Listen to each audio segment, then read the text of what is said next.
আজকে আমরা প্রভু যিশুর ছোট একটি বাক্য দেখলাম, যে বাক্য আমাদের জীবনে ছোট একটা অংশ তৈরি করার তৈরি হয়। বিচিত্রতা, ঈশ্বরের বাক্য আমাদের সবসময় আত্মিকভাবে গড়ে তোলে। জাগতিকভাবে ঈশ্বর কোনোদিন কোনো কিছু বলেনি, জগতের বিষয় নিয়ে তিনি কোনো দিন আজ পর্যন্ত বলেন। আর তিনি আধ্যাত্মিক বিষয়ে এমন কিছু বলতেন যখন মানুষ বুঝে যেত, তাই তিনি সেখান থেকে চলে যেতেন। আজকে আমাদের জীবনে আমরা প্রভু যিশুর এই গল্পটা দেখলাম। যিশু দ্বিতীয়বার আপন মৃত্যুর বিষয়ে তিনি বললেন। যিশু তিনবার তার শিষ্যদের তার মৃত্যুর কথা বলেছিল। আজকে আমরা শুক্রবার পালন করছি। এই শুক্রবার দিনটা আমরা সবসময় নিজেদের চিন্তা করি, আমি কখন খাবো, আমি কখন ঘুমাবো, আমি কখন কাজবো। কিন্তু আমরা একটুখানি চিন্তা করবো, প্রভু যিশু যাকব ৫ অধ্যায়ে বলছে, তোমরা একে অপরের জন্য প্রার্থনা করো। আমাদের সবাইকে সবার জন্য প্রার্থনা করতে হবে, যাদের জন্য প্রার্থনা করার কেউ নেই। আমাদের প্রার্থনা করার জন্য যাদের আশেপাশে প্রচুর লোক, আমরা যদি তাদের জন্য প্রার্থনা করি, তাহলে দেখা যাবে যে যারা অ্যাকচুয়াল প্রার্থনা পায় না, তাদের জন্য কেউ প্রার্থনা করে। ওই জন্য আমাদের দরকার, বিশেষভাবে হিন্দু এবং মুসলমান ভাই বোনদের জন্য। এরা না গির্জায় যেতে পারে, এরা না কোনো প্রার্থনার গৃহে যেতে পারে, তারা ভয় পায় যদি আমরা চার্চে যাই কি হবে। এই গতকাল থেকে আমাকে একজন ফোন করেছিল এবং বলছিল, দাদা ভাই, আমার স্বামী আজকে আসামের মতন একটা জায়গায় আটকে রয়েছে, যেখান থেকে ফিরতে পারছে না। ওর কোনো মায়না দরকার নেই, মায়না তো দিচ্ছেই না, বলছে আমার মায়না দরকার নেই, কিন্তু আমাকে ছাড়ো, আমি বাড়িতে যাবো। সে বাড়িতে আসতে পারছে না। তো আমি বললাম যে তুমি কি প্রার্থনা করো? হয়তো নিশ্চয়ই প্রার্থনা করে, সেই জন্য আমাকে ফোন করেছে। হয়তো সে যিশুকে চেনে, সেই জন্য আমাকে ফোন করেছে। যে এইটুকুনি হলো যিশুকে চেনে, সে কোনো না কোনো ভাবে প্রচারকদের সঙ্গে যোগাযোগ করার চেষ্টা করে, যেটা অনলাইন বা ইউটিউব চ্যানেল বা বিভিন্ন জায়গায় ফেসবুকে দেওয়া থাকে। তো আমি তাকে জিজ্ঞাসা করলাম, আপনি আমাকে ফোন করেছেন, তার মানে আপনি প্রভু যিশুকে চেনেন এবং বিশ্বাস করেন? বলে হ্যাঁ, আজকে ৪-৫ বছর হয়ে গেছে আমি প্রভু যিশুকে চিনি এবং বিশ্বাস করি। আজকে তুমি কি করো? তাহলে মন্ডলী করো? আর একটাই কথা, হ্যাঁ। আজকে কল্যাণপুর মন্ডলী ঢুকে গেছে, চণ্ডীপুরে ঢুকেছে, কল্যাণপুরে অটো স্ট্যান্ডের ভেতর দিকে ঢুকে গেছে। আমরা একটা ক্যান্সার রোগী, ক্যান্সার দাদা হয়েছিল, ক্যান্সার হয়েছিল একটা দাদা, অটো স্ট্যান্ডের ওখানে আমরা গেছিলাম। আর সেখানে অনেক লোকের ভিড়, ওই অনেক লোকের ভিড় ছিল। ওখানে যারা মন্ডলী করে তারা দেখতে এসেছিল যে খ্রিস্টানদের তারা এসে প্রার্থনা করতে, আমরা যোগাযোগ করবো তাদের সাথে। তারা মন্ডলী করে, মানে মন্ডলী ঢুকে গেছে।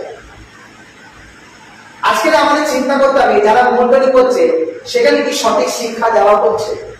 সেখানে কি সঠিক প্রার্থনা করা হচ্ছে? তো আমি সেই দিদিভাইকে, যে ফোন লাইনে ছিল, তাকে আমি একটাই কথা বললাম যে দিদিভাই, আপনি মন্ডলী ছেড়ে আপনি চেষ্টা করুন আশেপাশে কোথাও চার্চ আছে কিনা। লম্বা লম্বা নাইটি পরা যে লোকেদের দেখবেন, এদেরকে ফাদার বলে, এদেরকে পাস্টার বলে। এদের একটা মন্দির আছে হিন্দুদের মতো, একে গির্জা বলে। আপনি সেখানে যোগাযোগ করুন। এই বাড়িতে বাড়িতে মন্ডলী হচ্ছে, এইভাবে যোগাযোগ করলে আপনি উত্তর পাবেন না। কারণ যে পরিচালক, যে ড্রাইভার, যে গাড়ি চালাচ্ছে, সে নিজেই অন্ধ। তার মধ্যে আধ্যাত্মিক কিছুই নেই। বাইবেল পড়তে হচ্ছে পরে, বাইবেল তো শয়তানেও পড়ে, বাইবেল তো শয়তানেও জানে। যিশুকে বলছে, স্বর্গের দূতেরা তো বলেছে যে তুমি যদি এখান থেকে ঝাঁপ দাও, ঈশ্বর স্বর্গের দূতদের পাঠিয়ে দেবে এবং তোমাকে ধরবে, তোমার পায়ে একটা আঘাত লাগতে দেবে না। আমি এত বছর ধরে প্রার্থনা করছি, আমি খুঁজেই পেতাম না কোথায়। আমি ভেবেছিলাম অনেক প্রচারকদের জিজ্ঞেস করবো যে শয়তান এই বাক্যটা কোথায় পেল। আমি তো বাইবেল অনেক জায়গায় পড়েছি, কিন্তু আমি একদিন এইটা প্রায় ৩ বছর ধরে যখন খুব চিন্তা করছি, একদিন ঈশ্বর আমাকে জ্ঞান দিল, ওরে পাগল, গীতসংহিতা 91 লেখা আছে, পাশে তোমার প্রস্তরে আঘাত লাগে, ঈশ্বর তোমাকে কি করবে? আমি চিন্তা, আরে এ তো গীতসংহিতা 91 লেখা আছে, কেন মানুষ বলে গীত সংহিতা 91 প্রার্থনাটা এত শক্তিশালী? কারণ শয়তান জানে যিশুর জন্মের অনেক আগে থেকে প্রার্থনা ওখানে উপস্থিত। এই জন্য আমাদের চিন্তা করতে হবে যে আমাদের শিক্ষাটা কি হবে। শয়তান আমার জীবনকে আঁকড়ে রেখেছে, শয়তান আমার জীবনকে ধরে রেখেছে, শয়তান আমার জীবনকে পরিচালনা করছে, আর আমরা উঠতে পারছি না। বলবে ধন্য তারা যারা অল্প মানুষ মনোনীত। নাম খাতা নিয়ে যদি আমরা মন্ডলীতে যাই, নাম খাতা নিয়ে যদি আমরা চার্চে যাই, নাম খাতা নিয়ে যদি আমরা কোনো গির্জায় যাই, আমরা কটা মানুষকে মনোনীত পাবো? মন্দির প্রার্থনা করে, যারা পাস্টারদের কাছাকাছি ঘোরে, যারা ফাদারদের কাছাকাছি ঘোরে, তারাই মানে ফুসফুস ফুসফুস করে, কিরকম প্রার্থনা। তাহলে মনোনীত এমন কোন মানুষকে খুঁজে পাবো না যারা কিনা নিঃস্বার্থভাবে প্রার্থনা করে। কেউ কারোর নামে চুগলি করে না, কেউ কারোর নামে বলে না, কেউ কারোর নামে আলোচনা করে না। প্রার্থনা মানুষকে ক্ষমা করা, মানুষকে ভালোবাসা, ঈশ্বরের পথে নিয়ে যাওয়া। উদ্দেশ্য এই ক্রুশ মানছ এটা নয়, উদ্দেশ্য হচ্ছে এই ক্রুশের দিকে তাকিয়ে তুমি অনন্ত জীবন পাচ্ছ। তাহলে তুমি চেয়েছো, তুমি বিশ্বাস করছো, তুমি পেয়েছো। তাই আজকের সভ্যতার দিনে আমরা বিশ্বাস করি যে আজকের যে মায়েরা আসতে পারেনি, অনেক মায়েরা বলছে বিকালে প্রার্থনা দিলে ভালো হতো। গতবারে বিকালে দিয়েছি, প্রচন্ড গরম ছিল, আমাদের ঘর আগুনে জ্বলে যাচ্ছে।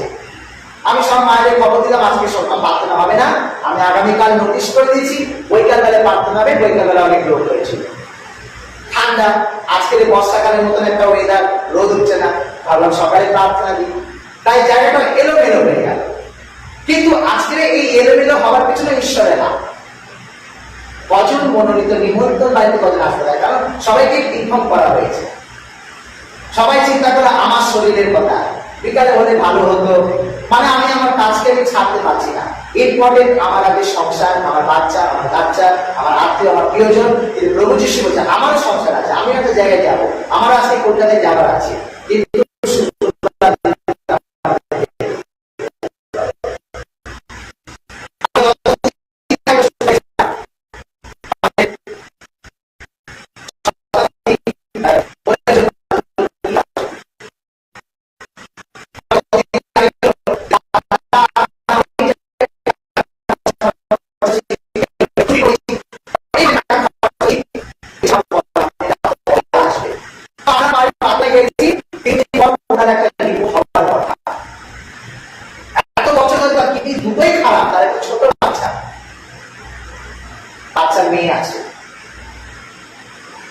আমরা প্রার্থনা করে পেয়েছি, তার জন্য রোজ প্রার্থনা রাখছি। সে রিপোর্ট করালো, বললো দাদা আমার 6 পয়েন্ট কত কিডনি খারাপ রয়েছে, যেদিন 1 পয়েন্ট হয়ে যাবে সেদিন আমি সুস্থ হয়ে যাব। কিন্তু রিপোর্ট করলাম, এই প্রথমবার আমার রিপোর্ট কমেছে, 5 পয়েন্ট চলে এসেছে। বললো আমার 14 দিন গেছে, আরো 14 দিন কাটুক, আমি আপনাদেরকে নিয়ে আসবো। আর আজকে তার দ্বিতীয় রিপোর্ট। আমাদের বিশ্বাস সেই বোনকে সুস্থ করবে, এবং সে বলেছে আমি অন্য লোকেদের মতন আমি সাক্ষ্য না দিয়ে মুখ লুকিয়ে থাকবো না। আর আমি যদি সুস্থ হই, ঈশ্বর আপনার জীবনে অনেক কিছু করবে। কেন? আমার ভাই অনেক ইচ্ছা যে আমার পক্ষে সুস্থ করতে হবে। আমি তো সুস্থ করছি না, তাহলে আমি আমার ঘর বাড়ি নিয়ে কেন ভাবিত হবো? হ্যাঁ, আমি অবজেকশন জানাতে পারি প্রভুকে, আমার ঘরে এই অবস্থা, আমার ঘরের ওই অবস্থা। প্রভু জুগিয়ে দেবে, কারো না কারোর মাধ্যমে জুগিয়ে দেবে।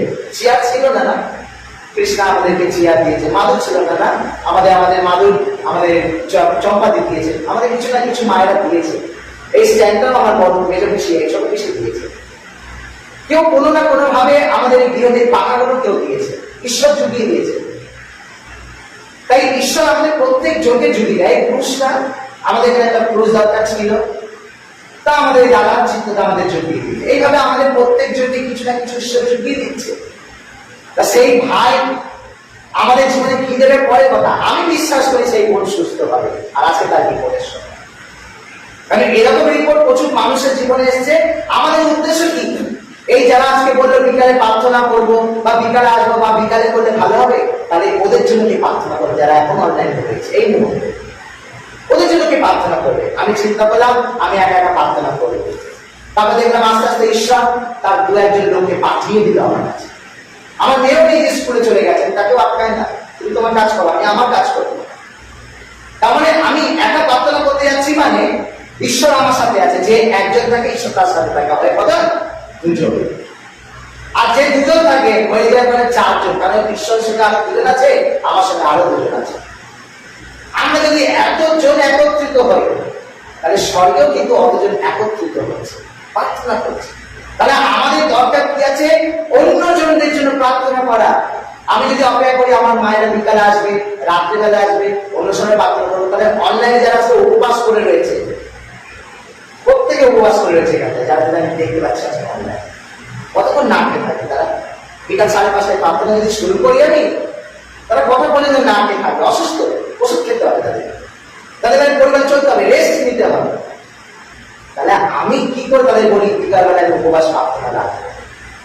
আজকে উপবাস এই যে হয়ে গেল, এবারে তারা যদি মনে করে আমি আরো 2টো পর্যন্ত থাকবো, আরো 3টে পর্যন্ত থাকবো, থাকতে পারে। কিন্তু বিকালে যদি প্রার্থনা আরম্ভ করি, কখন প্রার্থনা শেষ হবে, কখন শেষ করবে, ততক্ষণে ওর আরো প্রবলেম হয়ে যাবে। শুধু ও নয়, প্রচুর মানুষ উপস্থিত হয়েছে। সেই জন্য আমরা প্রভুর কাছে প্রার্থনা করি যে আমরা যেন অসহায় ভাই বোনদের পাশে দাঁড়াতে পারি। আমাদের প্রত্যেকের জীবনে, আমার জীবনে, তোমার জীবনে, তোমার জীবনে এবং তোমার জীবনে, প্রত্যেকের জীবনে কিন্তু কষ্ট। আর ঈশ্বর বলে ভাঙা জিনিসকে ঈশ্বর বেশি ভালোবাসে।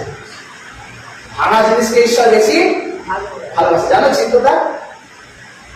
গোটা জিনিসকে ঈশ্বর বেশি ভালোবাসে না, ভাঙা জিনিসকে ভালোবাসে। কেন ভালোবাসে? ঈশ্বর বলছে মেঘ ভেঙে কি দেয়? বৃষ্টি দেয়। ফেসবুকে ঘুরে বেড়াচ্ছে এই বাবা দেখবে। আর মাটি ভেঙে কি করে? চাষের উপযোগী করে, মানে ভেঙে দেয় জিনিসটা। আর একটা বীজ ভেঙে কি করে? গাছ তৈরি করে। একটা বীজ যতক্ষণ দুটো না হবে সেখান থেকে কোনো গাছ বেরোবে না। তাহলে মানুষের জীবনে যখন মানুষ ভেঙে পড়ে, দুর্বল হয়ে পড়ে, অসহায় হয়ে পড়ে, ঈশ্বর নিশ্চয়ই তোমার মধ্যে একটা নতুন গাছ বের করবে, মানে সৃষ্টি করবে আমাদের জীবনে। আমরা প্রত্যেকটা মানুষ মনে করি যে আমরা প্রার্থনা করছি না। প্রার্থনা করা মানে তোমার জীবনে কষ্ট আসবে, দুঃখ আসবে, তার মানে এই নয় তুমি ঘরে ঢুকে বসে থাকো। প্রার্থনায় যাও, হাসি রাখো। আমার লিস্ট বানালে একটা লম্বা খানা তৈরি হয়ে যাবে, কিন্তু আমার মুখে সব সময় হাসি, সবার সাথে হাসি, সবার খোঁজ খবর রাখি, সবার সঙ্গে যোগাযোগ করি। কেন? আমি জানি আমি বেশি দিন আর নেই। ঈশ্বর আমাকে হয়তো 20 বছর এখানে রেখেছে, আমার যা বয়স, আমাকে তার 15 বছর লেগেছে। এই 15 বছরে আমি মানুষের জন্য কি করতে পারবো? বড় লোক হতে পারবো না, কিন্তু কি করতে পারবো মানুষের জন্য? এই 15 বছরে আমি 15,000 মানুষের জন্য প্রার্থনা করতে পারবো। এইটুকুনি আমি পারবো। তাহলে ওইটুকুনি করি না 15 বছরে। বলে ফলের দিকে তাকিয়ে দেখো না, তুমি ফল খেয়ে যাও। সেই জন্য আমাদের প্রার্থনা করে যেতে হবে। আমার প্রার্থনায় কজন এলো, তুমি যাবে কিনা? আজকে কেউ যাচ্ছে না, তাহলে আমিও যাবো না, এরকম ভাবে দেখো না। তোমার কর্তব্য তুমি সেখানে করতে যাও। তুমি কি করতে যাচ্ছ ওখানটায় প্রার্থনা করে? আজকে কি চার্চে কেউ নেই? সেই চার্চে দেখো বৃষ্টি হচ্ছে, 2জন সিস্টার, একজন ফাদার আর একটা বউ, কেউ নেই। তোমার ইচ্ছে ভর্তি গেলে তবেই আমি ভালো হয়ে, ভালো কাপড় জামা পরে, ভালো প্যান্ট শার্ট পরে, ভালো শাড়ি পরে আমি গির্জায় যাবো। আরে লোকের সঙ্গে তোমার তোমার ঈশ্বরের কাছে যাওয়ার ইচ্ছা, তোমার খ্রিস্ট প্রসাদ গ্রহণ করার ইচ্ছা, তোমার উপবাস করার ইচ্ছা যিশুর কাছে। আরে তুমি এগিয়ে যাও, একা হওয়া যে হও। আমি গতকাল শুনছিলাম, গত 2 সপ্তাহ আগে আমাদের সেমিনার নিয়ে এসেছিল এবং একাই কালাপ করে প্রার্থনা করে চলে গেছে। কারণ আমি আগের দিন বলেছিলাম বৃষ্টি পড়লে আমি প্রার্থনা দেবো না, আমার রাস্তা অবস্থা খুব খারাপ। তো আমি একটা অন্য প্রোগ্রাম রেখে দিয়েছিলাম সেই কারণে। তারপরে দিদি একা এসেছে, তাহলে কার উদ্দেশ্যে এসেছে? অনেকও বলে এসছে, এই তুমি যাবে না, এই তুমি যাবে না, তাহলে আমি যাবো না। কিন্তু এটা আমাদের মধ্যে ঘুরবে কেন? আমরা লোককে নয়, আমরা ঈশ্বরকে প্রাধান্য দেব, যিশু খ্রিস্টকে প্রাধান্য দেব বেশি। কারণ সেই যিশু আমাদের জীবনে কার্যকারী করে, মানুষ নয়। আমাদের জীবনকে সুন্দর করতে হবে, আমাদের জীবনকে সুন্দরভাবে তৈরি করতে হবে, তবে আসলে উপবাসের প্রার্থনা। আমি আজকে জানি বৃহস্পতিবার, আর আমি পাউরুটি আর রুটি চা খেয়েছি। আমার বউ আমাকে বলছে আজকে প্রার্থনা আছে তো? কেন? আজকে তো বৃহস্পতিবার। তো আমাকে বলছে না, আজকে শুক্রবার। আজকে বাবা আমাকে কলকাতায় যাওয়ার আছে আজকে। আমি প্রভুর কাছে অনেক ক্ষমা চাইলাম, একটা পাউরুটি আর একটা চা। প্রভু তুমি আমাকে ক্ষমা করো। তাহলে কি প্রভু ক্ষমা দেবে না? এটা কি উপবাসের মধ্যে পড়ছে না? তোমার আত্মত্যাগটাই হচ্ছে সব থেকে বড় উপবাস। আত্মত্যাগ সব থেকে বড়। আমি যদি প্রায়শ্চিত্ত করি, ঈশ্বর বলছে আমি সেই মাত্রটাই বেশি গ্রহণ করি। ভেঙে পড়েছে যে মানুষ, একজন মানুষ চিৎকার করে বলছে, হে প্রভু, আমি তোমার নামে রোজ গির্জে যাচ্ছি, আমি প্রত্যেক সপ্তাহে গির্জায় যাচ্ছি, তোমার নামে দান দিচ্ছি, মানুষকে সেবা করছি, মানুষকে ভালোবাসি, ওই অসভ্য, ওই ঝোজ্জোর, ওই মানুষের মতো আমি নই। আমি তোমার যোগ্য সন্তান প্রভু।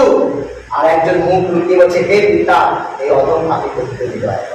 একজন নিজেকে সম্পূর্ণ গোটা ভাবে ঈশ্বরের কাছে অর্পণ করছে, আর একজন ভেঙে গেছে, কাঁদছে, চোর, সূক্ষ্ম, টাকা দিতে পারে না, রোজ কিনতে আসতে পারে না, কিন্তু চোখের জল ফেলে কেঁদে বলছে, পিতা, এই অধম পাপী করতে দিতে হয়।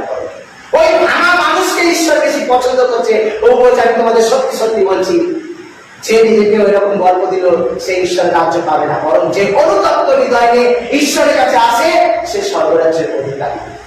আজকে যদি আমরা কেউ ভুল করেও কিছু খেয়ে ফেলি, সেটা তোমাকে ঈশ্বর ক্ষমা দেবে। আর তুমি জানো আজকে শুক্রবার, তারপরেও যদি শুক্রবার আজকে বাথরুমে যেতে হবে, দূরে একটু চালা খেয়ে নি, দূরে আজকে একটু বিস্কুট খেয়ে নি, দূরে আজকে একটু পাউরুটি খেয়ে নি, তাহলে ঈশ্বর বলছে তুমি জেনে বুঝে পাপ করছো, জানো আজকে শুক্রবার, এই পাপের ক্ষমা নেই। কেন? পবিত্র আত্মা এখন এই প্রার্থনা শুনছে, যিশু না।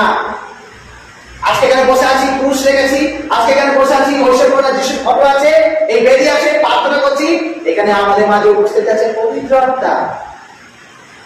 এ হাতে পাশ করে প্রার্থনা যিশুর কাছে, যিশু হাতে পাশ করবে সেই প্রার্থনা ঈশ্বরের কাছে। তিনজনের কাজই আলাদা।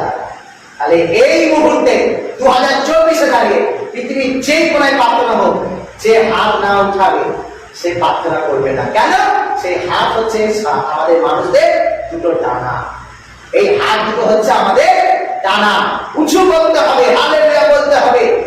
এই দুদিন আগে রানাঘাটে আমার দিদির একজন ভাসুর খুব অসুস্থ। একটা মানুষের স্বাভাবিক হার্টবিট যখন চলে, তার 30-35 হার্টবিট চলে, কিন্তু তার হার্ট পুরো স্টপ। কল্যাণীতে নিয়ে গেছে, কল্যাণীতে ভর্তি নেওয়ার পরে অনেক অক্সিজেন দিয়েছে, অনেক মেশিন বসিয়েছে। তারপরে কি বললো, পেশেন্ট নিয়ে চলে যান, পেশেন্ট বাঁচানো যাবে না, ডিসচার্জ করে দিল তাদেরকে। তারপরে আমার দিদি আমাকে বললো, ভাই এই অবস্থা, একটু প্রার্থনা করেছে। আছি দিদি, একটা মৃত্যুঞ্জয় অগ্নি প্রার্থনা আছে, এই প্রার্থনা যদি করি তো ভাসু কিন্তু ফিরবে। 3 দিন উপোস থাকতে হবে। আমি আমার মায়েদের নিয়ে প্রার্থনা করব, কিন্তু কোনো মায়েদের ডাকলাম না। কেন? তারা টাকা পাঠায়নি। এই উপোস করে যে একটা খাবার খাবো মায়েদের নিয়ে, সেই টাকাটাও নেই। তাই আমি বললাম, আমি প্রার্থনা করবো দিদি, কিন্তু তাদেরকে বলি বাড়িতে যেন একটা প্রার্থনা নেয়, ধন্যবাদ। বাকিটাকে আর বললাম না। তো দিদি বললো, ভাই যাই হোক, আমি তোকে কিছু না হলে অল্প দেবো, এরপরে ঈশ্বরকে ওখানে ধন্যবাদ দিয়ে দিবি, যে তুই মৃত্যুঞ্জয় প্রার্থনা না কি বলছিস ওইটা কর। এমন অবস্থা খারাপ, সল্টলেকে একটা বড় হাসপাতাল আছে, কি হাসপাতাল যায় না, সল্টলেকে মনে হচ্ছে না, ভাবনা এমআরআই কিছু একটা আছে, ওখানে 70 থেকে 80 হাজার টাকা প্রত্যেক দিন দিতে হচ্ছে। মানে বিল বাড়াচ্ছে, 10 লাখ 15 লাখ হবে, তারপরে পেশেন্ট নিচে মারা মরে গেছে। তখন সেই দিদি, যার স্বামী, সে আমাকে ফোন করলো, ভাই তুই প্রার্থনা কর, আমি তোকে নিয়ে আসবো। তো দাদা তো এইসব খরচা হচ্ছে, আমি 1 মাস পর তোকে নিয়ে আসবো। আচ্ছা দিদি, আমি আজকে থেকে শুরু করবো, তুমি 3 দিন পর খুব ভালো রিপোর্ট পাবে। আমি আমার দিদিকে বললাম, দিদি ওরা যেন কথাটা রাখে, একটু মনে রাখিস। আর সেই রাত থেকে আমি প্রার্থনা শুরু করলাম, সারা রাত প্রার্থনা। গতকালকে শেষ হলো 3 দিনের প্রার্থনা। আমি রিপোর্টে দিদিকে জানছিলাম, দিদি কেমন আছে? বলছে, ভাই যে স্বাভাবিক হার্টবিট ছিল, যেখানে হার্টবিট 5 হয়ে গেছিল, আমার বাবা 5-এ 6-7 ছিল, আমার বাবা মরে গেছে। ডাক্তার হাত ধরে বলছে আর 5 মিনিট পর মরে যাবে। আমার পিসির কাছে ওষুধ নেয়নি, আমার বাবা যখন মারা গেছিল বললো আপনাকে ওষুধ দিতে হবে না। আমার বাবা তখন হার্টবিট চলছে 6-7, আর এখন আমি যার জন্য প্রার্থনা করছি তার চলছে 5, মানে ওটা পুরো চুপ হয়ে আছে। মেশিন সরিয়ে দিলে মরে যাবে। আমি খবর পেলাম দিদির কাছে, দিদি বললো হার্টবিট বেড়ে গেছে, সে সরাসরি কথা বলছে, ভালো আছে। আর নাকি এই খবর পাওয়ার পর রানাঘাটে সবাই হালেলুয়া বলে উঠেছে, হালেলুয়া। এই গল্পটা কেন বললাম? এই হাত দুটো আমাদের ডানার মতন, আমরা তো স্বর্গের একটা দূর। হাত দুটো যার উঠবে না, যে হালেলুয়া বলবে না, যার এই ডানা দুটো উঠবে না, সে ঈশ্বরের যোগ্য নয়। পৃথিবীতে সারা জায়গায় হাত উঠিয়ে যে প্রার্থনা করবে, হাত তোমাকে ওঠাতেই হবে, ঈশ্বরকে ধন্যবাদ দিতে হবে।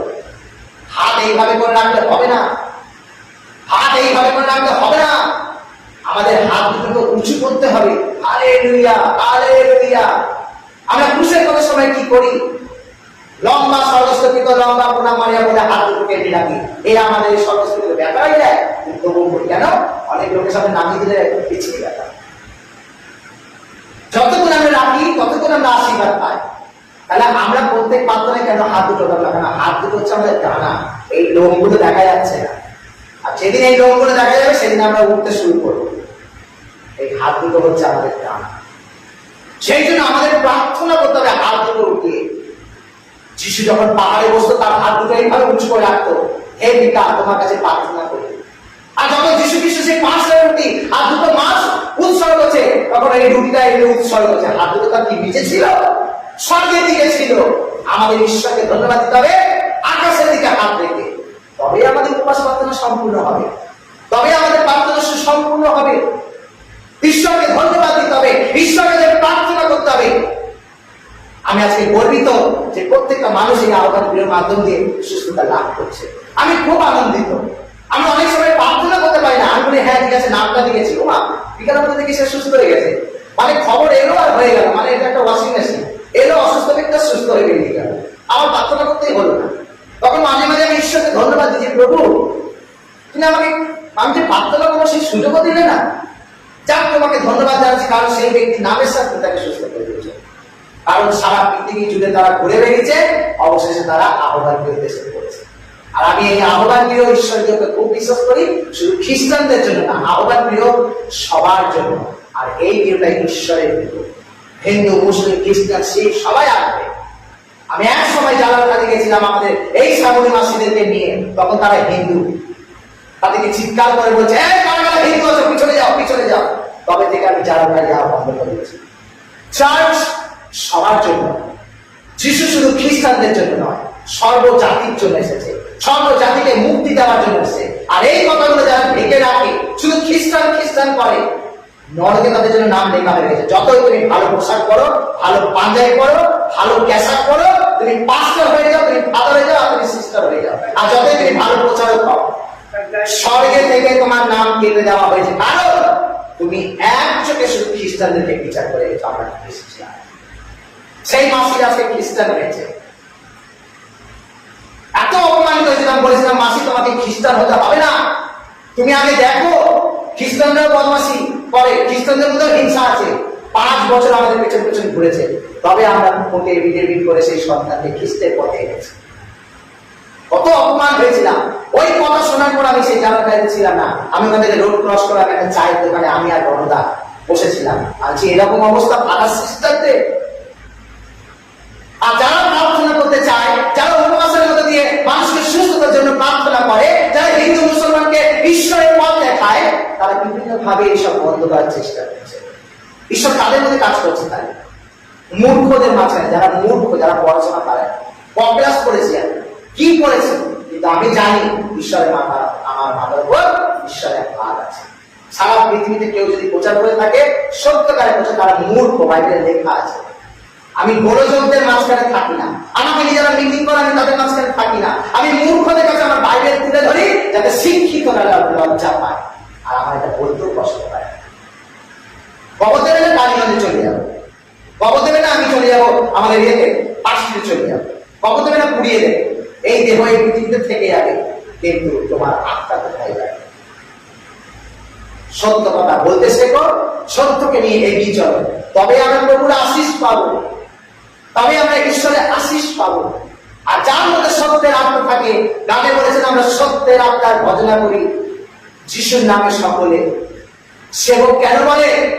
একজন সেবক সেবিকারা যারা হয়, এই যে সেবিকা, এই যে সেবক যারা হয়, তার মানে বুঝতে হয় আমরা ঈশ্বরের একজন দাস, একজন সৈনিক। ঈশ্বর প্রভু যিশুকে রক্ষা করতে হবে, আমাদেরকে বাইবেল তুলে ধরতে হবে সবার মাঝখানে। যারা ধরতে যাবে না তাদের কথা বার্তা, তুমি কি করেছো? আমি তো বুক থেকে বলবো, প্রভু আমি এতজনকে তোমার পদে এনেছি, বুক ছুটে বলবো। সেই জন্য ইহলোকে তোমার যদি কষ্ট থাকে, ইহলোকে যদি তোমাদের কষ্ট হয়, তাহলে মনে রাখবে পরজগতে তোমাদের জন্য আনন্দ আছে। সিয়নে যাত্রা পথে ভয় করো না বৃথা মন যে আমার। এই গানটার মাঝখানে লেখা আছে, মানুষের চোখে আমি হীন হলেও দুঃখ কিছুই না। বাইবেলে লেখা আছে যারা খারাপ কাজ করে তাদের মধ্যে 99% মানুষ ঘুরে বেড়াবে, ওরাই সঠিক কাজ করছে, কিন্তু যারা সঠিক কাজ করে তাদের পাশে দুজনের লোক চলবে না। বাইবেলে লেখা আছে যিশুকে ছেড়ে সবাই চলে গেছিল, যিশুকে ফেলে পালিয়ে গেছিল, কিন্তু আবার তারা তাদের ভুল বুঝে চলে এসেছে। কারণ আমাদেরকে প্রার্থনা করতে হবে, আমাদেরকে যিশুকে ডাকতে হবে। তাই আজকে এই শুক্রবার যারা যারা উপবাস করেছে, ঈশ্বর আপনাদের প্রত্যেকের জীবনে আশীর্বাদ করেছে। কারণ উপবাস করেছি মানে আমার আত্মা দুর্বল হয়ে আছে, উপবাস করেছি মানে ঈশ্বর আমাদেরকে আশীর্বাদ করছে, উপবাস করেছি মানে আগামী দিন আমার পরিবার আশীর্বাদ লাভ করতে চলেছে। হালেলুয়া। আসুন শেষ প্রার্থনা এগিয়ে যায়। প্রভু যিশুকে ধন্যবাদ প্রত্যেক চোখ বন্ধ করি আমরা প্রার্থনা করি। স্বর্গের মঙ্গলময় পিতা, তোমাকে ধন্যবাদ করি আজকের এই সুন্দর দিনের জন্য।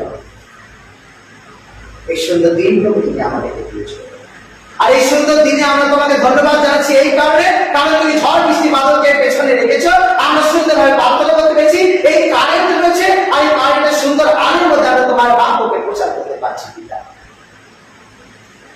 যে ভাই বোনেরা অনলাইনে রয়েছে, যারা প্রার্থনা শুনছে, প্রার্থনা নিচ্ছে পিতা, তুমি তাহাদের সবার প্রতি আশীর্বাদ দান করো।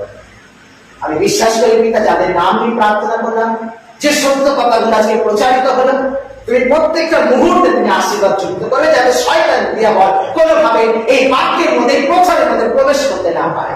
কারণ তুমি বলেছো, আমি সত্যের ঢাল হয়ে তোমাদের সামনে দাঁড়াবো, কেউ চাইলে তোমার অনিষ্ট করতে পারবে না। আর আমি চাই প্রভু, তুমি সত্যের ঢাল হয়ে আমাদের জীবনে আসো। হে প্রভু, যে তোমার আশীর্বাদ পেয়েছে, যে তোমাকে চেকেছে, মেকেছে, সে বুঝেছে প্রভু তুমি কত মঙ্গলময়। তুমি তো বলেছো পবিত্র সেই বাইবেল থেকে, আজ সাধন করে দেখো স্বর্গের পিতা পরমেশ্বর কত মঙ্গলময়। আর আমরা বিশ্বাস করি প্রভু তুমি কত মঙ্গলময়, কারণ তুমি আমাদের জীবনে মঙ্গল করে থাকো। তোমাকে ধন্যবাদ, তোমার গৌরব করি পিতা, তোমার প্রশংসা করি পিতা, কারণ তুমি আমাদের সবার জীবনে আশীর্বাদ যুক্ত করেছো।